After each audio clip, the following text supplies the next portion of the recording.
మావయ్య, మనం బయలుదేరేటప్పుడు మేళగాళ్ళని పిలవాలి. సరే. ఆ గల్ఫ్ ఓనర్కి ఇవ్వాల్సింది ఇచ్చారా? ఏవై, అత్తయ్య మెట్టలు మంగళసూత్రాలు ఇచ్చింది కదా, నువ్వే వాటిని జాగ్రత్తగా అక్కడికి తీసుకురావాలి. అలాగే మమ్మీ, ఎన్నిసార్లు చెప్తావు? అరే ప్రసాద్, ఆ త్రిపురని కళ్యాణ మండపానికి తీసుకెళ్ళడానికి అత్తయ్య కారు పంపిస్తానంది, ఒకసారి కనుక్కో. నేనేం కనుక్కోను. నేను ఈ పెళ్ళికి కూడా రాను. నువ్వు నన్నేం అడగొద్దు. ఏం లాభం లేనిది, అటు పుల్ల ఇటు కదపరు.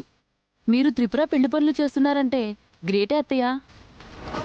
అరవకుండా త్రిపుర వెంటే ఉండు. మా ఆయన పెళ్లికి రాకపోతే నేను పెళ్లికి రాను.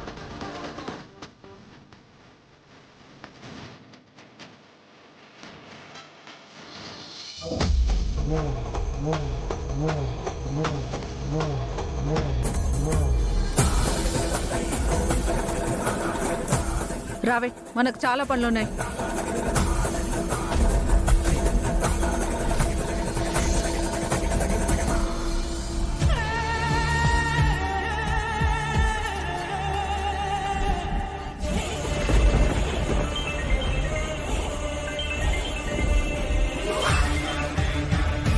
హలో, 15 లక్షలు ఏర్పాటు చేసుకున్నారా? త్వరగా డబ్బులు ఇవ్వండి, లేకపోతే నేను మా వాళ్ళకి ఇన్ఫార్మ్ చేస్తాను. వాళ్ళు మీ అమ్మని నకిలీ వర్క్ పర్మిట్ మీద ఇక్కడ ఉంటున్నందుకు జైల్లో వేస్తారు. జల్దీ మనీ ఏర్పాటు చేసుకోండి.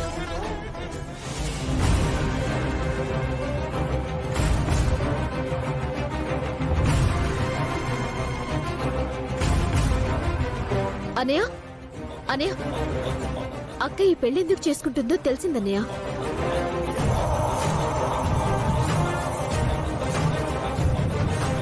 $15 లక్షలు ఏర్పాటు చేసుకున్నారా?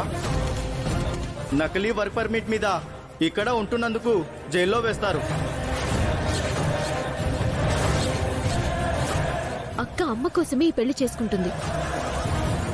వాళ్ళ అమ్మని అడ్డం పెట్టుకుని ఆ రౌడీ విధవతో ఈ పెళ్లి కొప్పించారు. ఇప్పుడు మనం ఈ పెళ్ళిని ఆపలేమమ్మా. ఆపాలంటే అక్క మన మాట వినాలి. అమ్మ కోసం అక్క మన మాట వినదన్నయ్య.